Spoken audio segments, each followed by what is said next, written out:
Hello everyone, my name is Shilpa and targeted judiciary पे आप सभी का स्वागत है। हम बात कर रहे थे sexual harassment of women at work place act 2013 के बारे में, जिसमें हमने 2 चैप्टर कंप्लीट कर लिए हैं और आज हम स्टार्ट करेंगे हमारा चैप्टर नंबर 3 जो कि रिलेटेड है constitution of local complaint committee से। तो हम एक क्विक रिवीजन कर लेते हैं सबसे पहले कि हमने क्या पढ़ा था लास्ट चैप्टर्स में, ताकि सब कुछ रिकॉल हो जाएगा।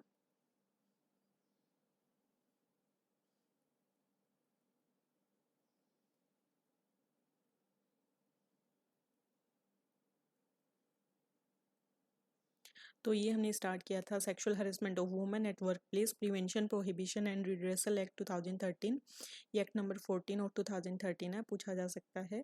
22 अप्रैल 2013 को इसको कंसेंट मिली थी प्रेसिडेंट की। इसके बाद में ये हमने डिस्कस कर लिया था। चैप्टर नंबर 1 में हमने प्रिलिमिनरी में section 1 show title extent and commencement किया था। सेकंड डेफिनेशन थी, तो एग्रीव्ड वुमेन की डेफिनेशन हमने देखी थी। अप्रोप्रिएट गवर्नमेंट की चेयरपर्सन के साथ याद रखना है सेक्शन 7 का सबसेक्शन 1। डिस्ट्रिक्ट ऑफिसर के साथ याद रखना है सेक्शन नंबर 5। तो डिस्ट्रिक्ट ऑफिसर की जब बात कर रहे हैं यानी हम बात करें लोकल कंप्लेंट्स कमेटी की। फिर है डोमेस्टिक वर्कर, उसके बाद employees, employer and internal committee की जब बात करें सेक्शन 4 को याद रखना है, क्योंकि उसमें इसका कॉन्स्टिट्यूशन दिया गया है कि कैसे कॉन्स्टिट्यूट करते हैं। लोकल कमेटी की बात करें सेक्शन 6 को याद रखना है। सेक्शन 6 के अंतर्गत कॉन्स्टिट्यूट की जाती है ये। फिर मेंबर थे, उसके बाद प्रेस्क्राइब्ड प्रेसाइडिंग ऑफिसर दिया है सबसेक्शन 2 ऑफ सेक्शन 4 में। रेस्पोंडेंट की बात करें यानी कि किसी महिला के द्वारा जिस पर आरोप लगाया जाता है, तो ऐसे व्यक्ति को प्रत्यर्थी या रेस्पोंडेंट कहते हैं। सेक्शन 9 में इसकी कंप्लेंट की जाती है। सेक्सुअल हैरेसमेंट की डेफिनेशन थी, वर्क प्लेस की डेफिनेशन थी एंड अनऑर्गेनाइज सेक्टर की डेफिनेशन थी। उसमें नंबर ऑफ सच वर्कर्स होते हैं वो लेस देन 10 होते हैं।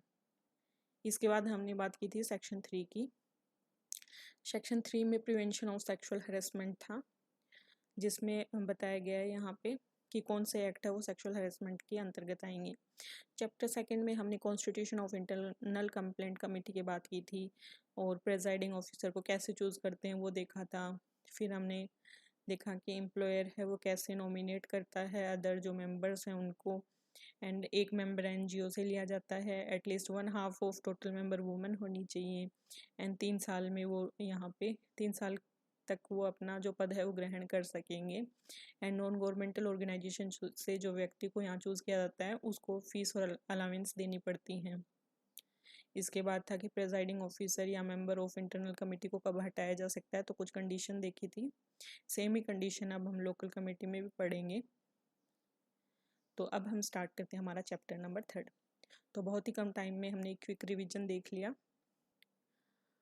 अब यहाँ पे बात करते हैं सेक्शन नंबर 5 की। Section number 5। सेक्शन नंबर 5 का टाइटल क्या है, पहले उसकी बात करते हैं। सेक्शन 5 का टाइटल है notification of district officer. Given है कि अप्रोप्रिएट गवर्नमेंट में नोटिफाई ए डिस्ट्रिक्ट मजिस्ट्रेट और एडिशनल डिस्ट्रिक्ट मजिस्ट्रेट और द कलेक्टर और deputy collector as a district officer for every district to exercise power और discharge function under this act. जो भी समुचित सरकार होगी, जो भी अप्रोप्रिएट गवर्नमेंट होगी, वो किसी जिला मजिस्ट्रेट को या अपर जिला मजिस्ट्रेट को या कलेक्टर को या उप कलेक्टर को इस अधिनियम के अधीन शक्तियों का प्रयोग या कृत्यों का निर्वहन करने के लिए प्रत्येक जिले के लिए जिला अधिकारी के रूप में अधिसूचित कर सकेगी। तो कौन अधिसूचित करेगा? अप्रोप्रिएट गवर्नमेंट है वो अधिसूचित करेगी। किसको अधिसूचित करेगी? डिस्ट्रिक्ट मजिस्ट्रेट और एडिशनल डिस्ट्रिक्ट मजिस्ट्रेट या कलेक्टर और डिप्टी कलेक्टर को डिस्ट्रिक्ट ऑफिसर के रूप में for every district to exercise power और discharge function under this act. Next है 6। Section 6 is very important. हमने देखा था कि जब लोकल कमेटी के कॉन्स्टिट्यूशन की बात आए तो सेक्शन 6 की बात हम करेंगे। सेक्शन 6, एवरी डिस्ट्रिक्ट ऑफिसर, जो यहाँ पे हमने देखा डिस्ट्रिक्ट ऑफिसर वो कॉन्स्टिट्यूट करेगा in the district concern a committee to be known as the local complaint committee to receive complaints of sexual harassment from establishment where the internal complaint committee has not been constituted due to having less than 10 workers और if the complaint is against the employer himself. तो कैसे situations में, एक तो याद रखना है कि जब हमने बात की थी इंटरनल कंप्लेंट कमेटी की, वहाँ पे नॉमिनेट किया था एम्प्लॉयर ने। लोकल कंप्लेंट कमेटी एक तो किस जगह बनाई जाती है, जहाँ कंप्लेंट है वो एम्प्लॉयर के ही अगेंस्ट हो जाए या फिर जो वर्कर हैं वो 10 से कम हो, तो ऐसी स्थिति में लोकल कंप्लेंट कमेटी बनानी पड़ती है और उसको कॉन्स्टिट्यूट करता है district officer. Every district official shall constitute in the district concerned a committee to be known as the local complaint committee। यानी प्रत्येक जिला अधिकारी संबंधित जिले में ऐसे स्थापनों से जहां 10 से कम कर्मकार होने के कारण आंतरिक परिवाद समिति गठित नहीं की गई और यदि परिवाद स्वयं नियोजक के विरुद्ध है, वहां लैंगिक उत्पीड़न के परिवाद ग्रहण करने के लिए स्थानीय परिवाद समिति नामक एक समिति का गठन करेगा। तो आपको पता होना चाहिए कि लोकल कंप्लेंट कमेटी को कॉन्स्टिट्यूट करता है डिस्ट्रिक्ट ऑफिसर। एंड इसके बाद नेक्स्ट है कि जो डिस्ट्रिक्ट ऑफिसर है वो shall designate 1 nodal officer in every block, taluka and tehsil in rural और ट्राइबल एरिया एंड वार्ड और municipality in the urban area to receive complaints and forward the same to the concern local complaint committee within a period of 7 days। यानी जो जिला अधिकारी है वो ग्रामीण या जनजातीय क्षेत्र में तो प्रत्येक ब्लॉक, तालुक और तहसील में, और शहरी क्षेत्र में वार्ड या नगर पालिका में परिवाद जो है उसको ग्रहण करने के लिए, कंप्लेंट्स को ग्रहण करने के लिए 7 दिन की अवधि के भीतर संबंधित स्थानीय परिवाद समिति को भेजने के लिए एक नोडल अधिकारी को पदाभिहित करेगा। तो ये डेज भी याद रखने हैं, 7 days में पूछे जा सकते हैं। नेक्स्ट है the jurisdiction of the local complaint committee shall extend to the areas of the district where it is constituted. तो जुरिडिक्शन की बात है कि स्थानीय परिवार समिति की जो अधिकारिता है उसका विस्तार जिले के उन क्षेत्रों पर होगा जहां वह गठित की गई है। तो ये हमने देख लिया सेक्शन 6। तो जब भी बात की जाए constitution of local complaint committee की, सेक्शन 6 याद आना चाहिए। अब बात करते हैं सेक्शन 7 की। ये यहाँ पे रिलेटेड है composition, tenure and other terms and conditions of local complaint committee. तो सबसे पहले है कंपोजिशन, यानी किस किस को मिलके यहाँ पे इसको बनाया जाता है। सेक्शन 7 में पहला दिया है कि local complaint committee shall consist of the following member to be nominated by the district officer.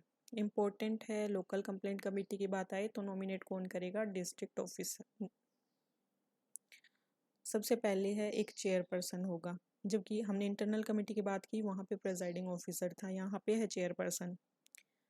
जब चेयरपर्सन की डेफिनेशन की बात कर रहे थे तो हमने बोला था सेक्शन 7 का सब क्लोज फर्स्ट, तो यहाँ पे बात हो रही है सब क्लोज फर्स्ट की। A chairperson to be nominated from amongst the eminent woman in the field of social work and committed to the cause of women. तो यहाँ पे जो चेयरपर्सन है, अध्यक्ष जो है, वो सामाजिक कार्य के क्षेत्र में प्रख्यात और महिलाओं की समस्याओं के प्रति प्रतिबद्ध महिलाओं में से नाम निर्दिष्ट की जाएगी। सेकंड है 1 member to be nominated from amongst the woman working in the block, taluka और तहसील और वार्ड और म्यूनसिपैलिटी इन द डिस्ट्रिक्ट। एक महिला जो जिले में ब्लॉक, तालुक या तहसील या वार्ड या नगर पालिका में कार्यरत महिला है, उसमें से नाम निर्दिष्ट की जाएगी। 2 मेंबर ऐसे होंगे of whom at least 1 shall be women, कि उनमें से एक महिला होनी चाहिए। To be nominated from NGOs वगैरह या एसोसिएशन है उनसे लिए जाएंगे। Committed to the cause of women और a person familiar with the issue relating to sexual harassment which में बी प्रेस्क्राइब्ड। यानी 2 सदस्य जिनमें कम से कम एक सदस्य महिला होगी जो महिलाओं की समस्याओं के प्रति प्रतिबद्ध ऐसे गैर सरकारी संगठनों या संगमों में से नाम निर्दिष्ट की जाएंगी। ऐसा व्यक्ति जो लैंगिक उत्पीड़न से संबंधित मुद्दों से परिचित हो जो विहित किए जाएं। फिर है provided that at least 1 of the nominee should preferably have a background in law और लीगल नॉलेज, परंतु कम से कम एक नाम निर्देशित के पास में विधिक ज्ञान या लीगल नॉलेज होनी चाहिए, अधिमानी रूप से विधि की पृष्ठभूमि या विधिक ज्ञान हो। एंड अगला है कि provided further that at least 1 of the nominee nominees shall be a woman belonging to scheduled caste or the scheduled tribe or the other backward classes or minority community notified by the central government from time to time. परंतु यह है कि कम से कम एक नाम निर्देशित या अनुसूचित जातियों या अनुसूचित जनजातियों या अन्य पिछड़े वर्गों या केंद्रीय सरकार के द्वारा समय समय पर अधिसूचित अल्पसंख्यक समुदाय की महिला होनी चाहिए।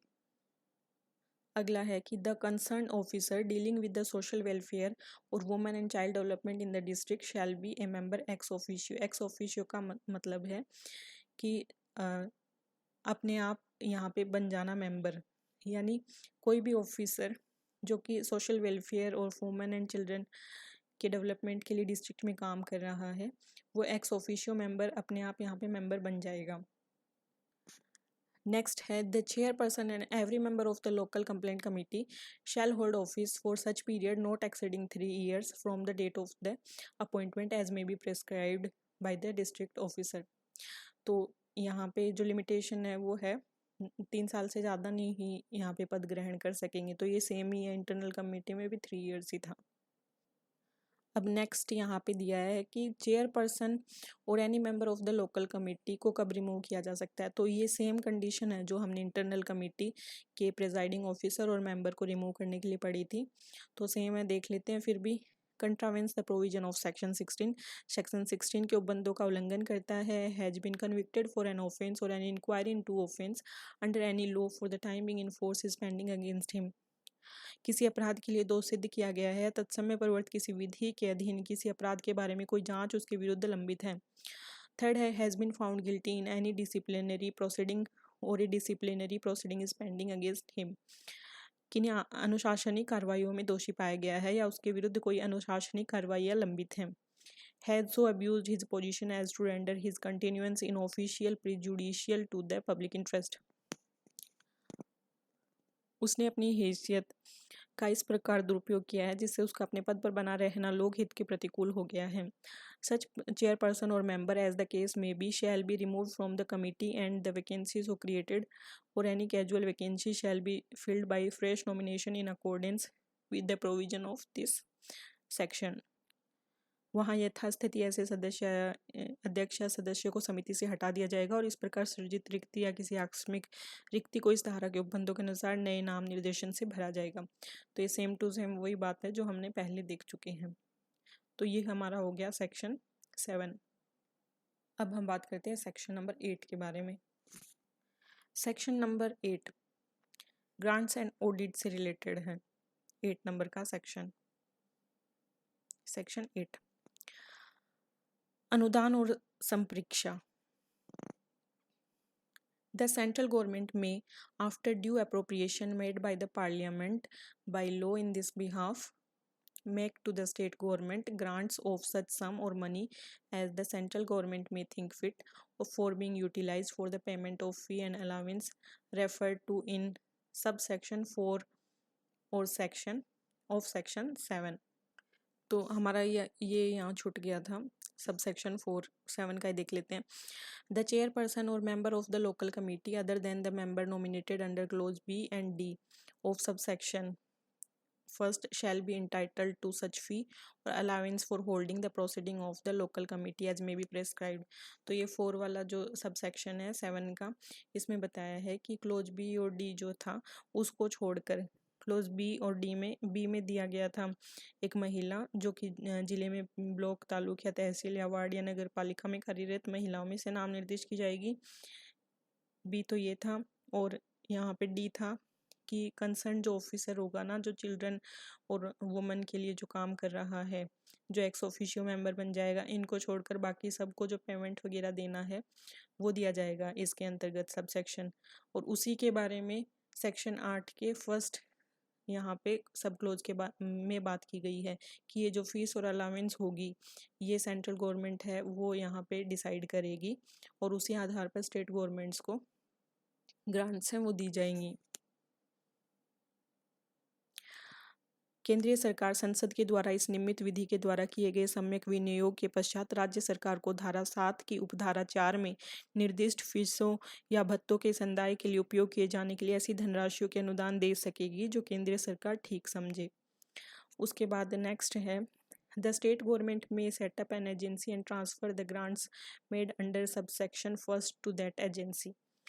अब स्टेट गवर्नमेंट है वो एक अभिकरण की स्थापना कर सकेगी और उपधारा फर्स्ट के अधीन जो उसको अनुदान मिला है सेंटर से उसको उस अभिकरण को आवंटित कर सकेगी जो एजेंसी उसने बनाई है।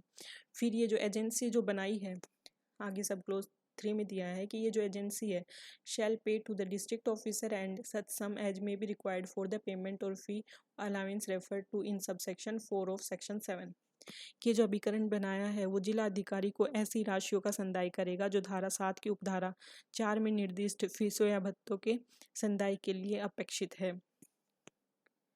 नेक्स्ट है the accounts of the agency refer to in subsection 2 shall be maintained and audited in such manner as may in consultation with the accountant general of the state be prescribed, and the person holding the custody of the accounts of the agency shall furnish to the state government before such date as may be prescribed its audited copy of accounts together with auditor's report thereon। कि उपधारा 2 में निर्दिष्ट अभिकरण की लेखाओं की ऐसी रीति में रखा और संप्रेक्षित किया जाएगा जो राज्य के महालेखाकार के परामर्श से विहित की जाए, और अभिकरण के लेखाओं को अभिरक्षा में रखने वाला व्यक्ति ऐसी तारीख से पहले जो विहित की जाए राज्य सरकार को उसके द्वारा लेखाओं की संप्रेक्षित प्रति उसके संबंधित संप्रेक्षक की रिपोर्ट के साथ प्रस्तुत करेगा। तो सिंपल सा है, सेंट्रल गवर्नमेंट है वो स्टेट गवर्नमेंट को यहाँ पे ग्रांट देगी। उसके बाद जो स्टेट गवर्नमेंट है वो एक एजेंसी बना देंगे और वो जो एजेंसी है उसमें वो ट्रांसफ़र कर देंगे ग्रांट्स को, और वो जो एजेंसी है वो डिस्ट्रिक्ट ऑफिसर को पे करेगी और यहाँ से फिर वो संदाय कर दिया जाएगा फीसों का, और उसके बाद स्टेट गवर्नमेंट को रिपोर्ट दे दी जाएगी। और ये सब यहाँ पे काम होगा, कंसल्टेशन होगी accountant general of the state की। तो ये हमारा कंप्लीट हुआ सेक्शन 8। अब चैप्टर 4 है वो कंप्लेंट के बारे में है, यानी परिवाद के बारे में। कंप्लेंट परिवाद चैप्टर 4 वेरी इंपॉर्टेंट। यहाँ पे हमने देखा था कि रेस्पोंडेंट जो होता है प्रत्यर्थी जिसने आरोप किया है उसके विरुद्ध जब कंप्लेंट करती है कोई औरत या एग्रीव्ड वुमेन तो सेक्शन 9 के अंतर्गत वो यहाँ पे कंप्लेंट की जाती है। तो डायरेक्ट पूछा जा सकता है एग्जाम में, देख लेते हैं हम। सेक्शन 9 टाइटल है complaint of sexual harassment. Given है Any aggrieved woman may make in writing a complaint of sexual harassment at workplace to the internal committee if so constituted, या फिर अगर लोकल कमेटी है तो लोकल कमेटी को लिखेगी, internal committee है तो internal committee को लिखेगी। In case it is not so constituted within a period of 3 months from the date of incident, जब इंसिडेंट हुआ उसके 3 महीने के भीतर। And in case of a series of incidents हुए हों तो within a period of 3 months from the date of last incident. तो कोई भी व्यथित महिला जो है कार्यस्थल पर लैंगिक उत्पीड़न को घटना की तारीख से 3 महीने की अवधि के भीतर या श्रृंखलाबद्ध घटनाएं हुई हों तो अंतिम घटना की तारीख से 3 महीने की अवधि के भीतर लिखित में परिवाद है वो आंतरिक समिति को, या फिर यदि इस प्रकार गठित की गई है और इस प्रकार नहीं गठित की गई है तो स्थानीय समिति को कर सकेगी। तो इम्पोर्टेंट है ए पीरियड ऑफ 3 months, कितने में 3 महीने में। और इंसिडेंट की सीरीज हो, काफ़ी सारे इंसिडेंट हुए हों तो within a period of 3 months from the date of last incident. अगला है provided that where such complaint can not be made in writing, अगर राइटिंग में नहीं लिखी गई है the presiding officer or any member of the internal committee or the chairperson or any member of the local committee as the case may be shall render all reasonable assistance to the woman for making the complaint in writing। जब बात करें internal committee की तो presiding officer आएगा, members आएंगे। Local committee की बात करें तो चेयरपर्सन और उसके मेंबर्स आएंगे। तो दिया है कि अगर ऐसा परिवाद लिखित में नहीं किया जा सकता ना तो आंतरिक समिति का यथास्थिति पीठासन अधिकारी या सदस्य या फिर स्थानीय समिति का अध्यक्ष या कोई सदस्य महिला को लिखित में वो परिवाद या कंप्लेंट करने के लिए हेल्प करेगा, सभी युक्तियुक्त सहायता प्रदान करेगा। आगे गिवन है provided further that the internal committee और एज द केस में बी द लोकल कमिटी में for the reason to be recorded in writing extend the time limit not exceeding 3 months if it satisfied that the circumstances were such which prevented the woman from filing a complaint within the set period. अब पहले हमें दिया गया है कि 3 months का period होना चाहिए। यहाँ गिवन है कि पहले तो हमें बताया गया था कि 3 मंथ के अंदर उसको कंप्लेंट करनी होती है एग्रीव्ड वुमन को। लेकिन अगर यहाँ पे लोकल कमेटी या इंटरनल कमेटी को ये लगे कि वो जो एग्रीव्ड वुमन है वो किसी ऐसी परिस्थिति की वजह से कंप्लेंट नहीं कर पाई, अगर वो सेटिस्फाइड हो जाएं इस बात से कि ये रीजन थे इस वजह से वो यहाँ पे कंप्लेंट नहीं कर पाई, तो उसको 3 महीने और दिए जाएंगे कंप्लेंट करने के लिए। यानी कि हिंदी में देख लेते हैं। परंतु यह है और कि यथास्थिति आंतरिक समिति या स्थानीय समिति लेखबद्ध किए जाने वाले कारणों से 3 मास से अनधिक समय सीमा को विस्तारित कर सकेगी यदि उसका यह समाधान हो जाता है कि परिस्थितियां ऐसी थी जिन्होंने महिला को उक्त अवधि के भीतर परिवाद फाइल करने से निवारित किया था। अगला है कि when the aggrieved woman is unable to make a complaint on account of her physical और मेंटल इनकैपेसिटी और डेथ और अदरवाइज हर लीगल हेयर और such other person as may be prescribed may make a complaint under this section। यानी कोई व्यथित महिला aggrieved women है, वो अपनी शारीरिक या मानसिक क्षमता में असमर्थ है या उसकी मृत्यु हो जाती है इसके कारण, या फिर परिवाद करने में वो किसी भी प्रकार से असमर्थ है, तो उसका जो विधिक वारिस होगा या ऐसा व्यक्ति जो विहित किया जाए वो उसकी ओर से वाद ला सकता है, तो इस धारा के अधीन परिवाद कर सकेगा। तो ऐसा व्यक्ति उसकी जगह कंप्लेंट कर सकेगा। तो ये हमने देखा सेक्शन 9 जो कि कंप्लेंट से रिलेटेड था। अब नेक्स्ट हम बात करेंगे सेक्शन 10 के बारे में जो कि कॉन्सिलिएशन से रिलेटेड, कॉन्सिलिएशन यानी सुलह से रिलेटेड। इसमें फर्स्ट सब क्लोज में दिया है कि internal committee or the age the case में बी द लोकल कमेटी, चाहे इंटरनल कमेटी या लोकल कमेटी हो, may before initiating an inquiry under section 11 and at the request of the aggrieved woman take step to settle the matter between her and the respondent through conciliation। इसमें दिया है, हिंदी में देख लेते हैं कि आंतरिक समिति और स्थानीय समिति धारा 11 के अधीन जब जांच प्रारंभ करने से पहले जो एग्रीव्ड वुमेन है अगर वो अनुरोध करे तो सुलह के माध्यम से उस एग्रीव्ड वुमेन और जो प्रत्यर्थी था जिस पे आरोप लाया गया था उसके बीच में मामले को समाधान करने के लिए उपाय कर सकेगी यानी सुलह कर सकेगी। लेकिन इसके लिए कंडीशन है कि एग्रीव्ड वुमेन है वो अनुरोध करे।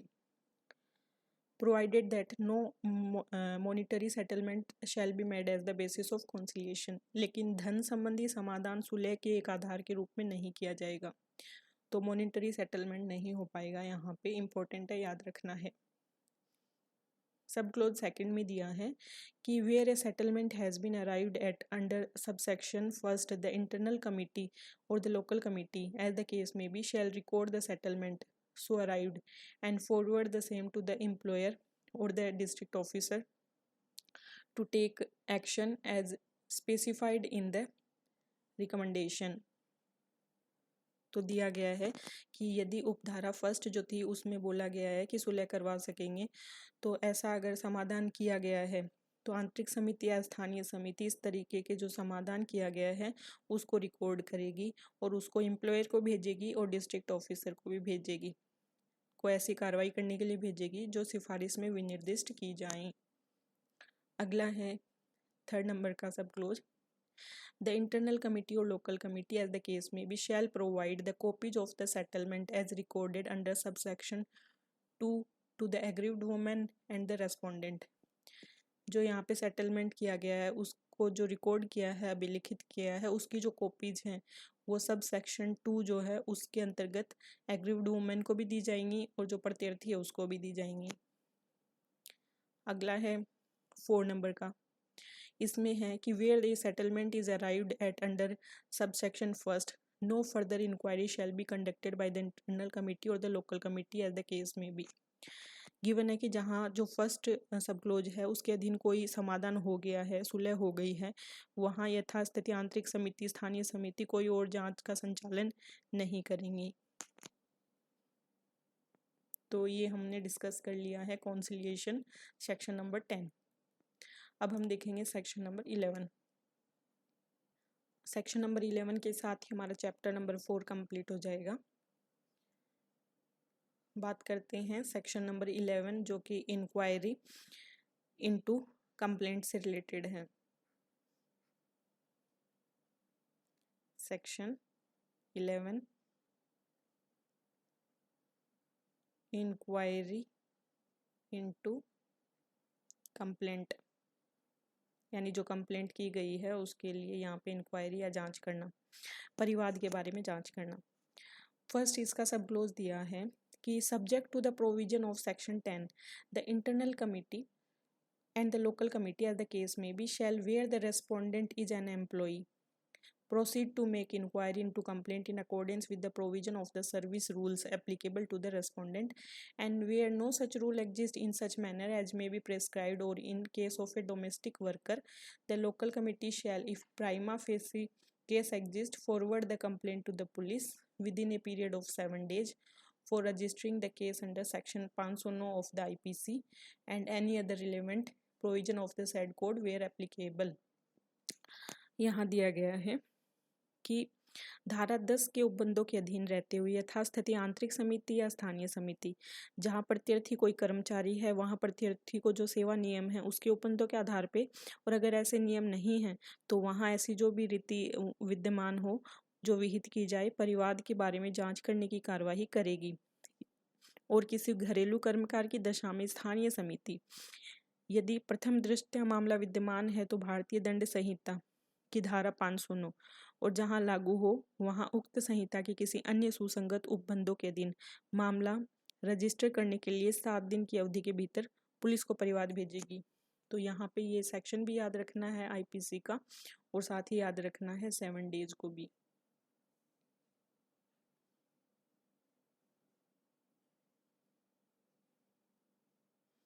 आगे है कि provided that where the aggrieved woman informs the internal committee or the local committee as the case may be that any term or condition of the settlement arrived at under subsection 2 of section 10 has not been complied with by the respondent, the internal committee or the local committee shall proceed to make an inquiry into the complaint as the case may be, forward the complaint to the police। लेकिन अगर जो aggrieved women है, व्यथित महिला है, वो आंतरिक समिति या स्थानीय समिति को यह बोलती है कि धारा 10 की उपधारा 2 के अधीन जो समाधान किया गया था, जो सुलह की कोशिश की गई थी, उसके किसी निबंधन या शर्त को प्रत्यर्थी है वो पूरा नहीं कर रहा है, अनुपालन नहीं कर रहा है, तो आंतरिक समिति और स्थानीय समिति उस परिवाद के बारे में जांच करने के लिए कार्रवाई करेगी और पुलिस को वो परिवाद भेज देगी।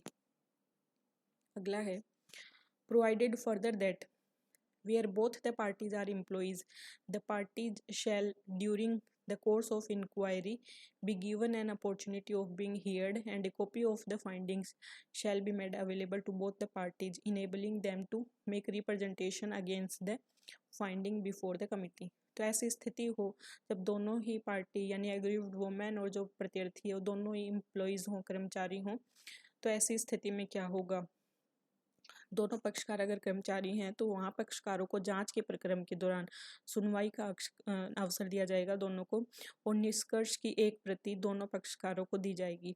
उन्हें समिति के समक्ष निष्कर्षों के विरुद्ध अभ्यावेदन करने में समर्थ बनाने के लिए उपलब्ध करवाई जाएगी।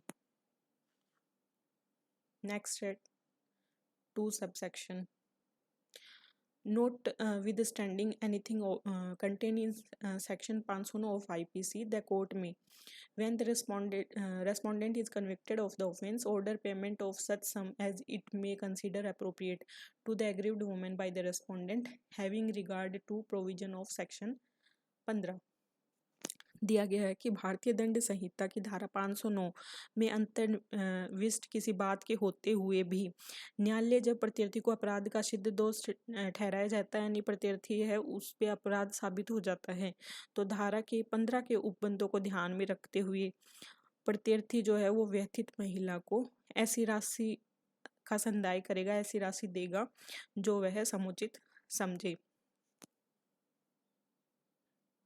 तो यहाँ पे न्यायालय के द्वारा आदेश किया जाता है कि इतनी राशि आप एग्रीव्ड वुमन को दें, तो रेस्पोंडेंट जो दोषी ठहराया गया है और जिस पे दोष साबित हो गया है उसको एग्रीव्ड वुमन को उतनी राशि उतने पैसे देने पड़ेंगे,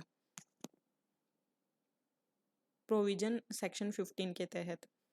आगे है 3 नंबर का sub clause. For the purpose of making an inquiry under sub section first the internal committee or the local committee as the case में be shall have the same powers as are vested in a civil court under the code of civil procedure 1908 when trying a suit in respect of the following matters. दिया गया है कि उपधारा first के अधीन कार्रवाई करने के प्रयोजन के लिए यथास्थिति आंतरिक समिति या स्थानीय समिति की वही शक्तियां होंगी जो निम्नलिखित मामलों के संबंध में किसी वाद या विचारण करते समय सिविल प्रक्रिया संहिता 1908 के अधीन किसी सिविल न्यायालय में निहित हैं। तो वही शक्तियां यहाँ पे इंटरनल कमेटी और लोकल कमेटी को होंगी। यानी दिया है summoning and enforcing the attendance of any person and examining with him an oath, यानी किसी व्यक्ति को समन करना या शपथ पर उसकी परीक्षा करना। Requiring the discovery and production of documents, दस्तावेजों के प्रकटीकरण और पेश किए जाने की अपेक्षा करना। Any other matter which may be prescribed, ऐसा कोई अन्य विषय जो विहित किया जाए। The inquiry under subsection first shall be completed within a period of 90 days. तो ये भी इम्पोर्टेंट है, याद रखना है कि ऐसी जो इंक्वायरी है, ऐसी जो जांच है वो 90 दिन की अवधि के भीतर पूरी की जाएगी। तो ये हमारा कंप्लीट हो गया चैप्टर नंबर 4। तो आज की इस वीडियो में हमने चैप्टर 3 और चैप्टर 4 के बारे में बात की। देख लेते हैं फटाफट क्विक रिवीजन। चैप्टर नंबर 3 में constitution of local complaint committee दिया गया है, जिसमें सेक्शन 5 में हमने बात की नोटिफिकेशन ऑफ डिस्ट्रिक्ट ऑफिसर की। सेक्शन 6 में हमने बात की constitution and jurisdiction of local complaint committee की। फिर हमने बात की है सेक्शन नंबर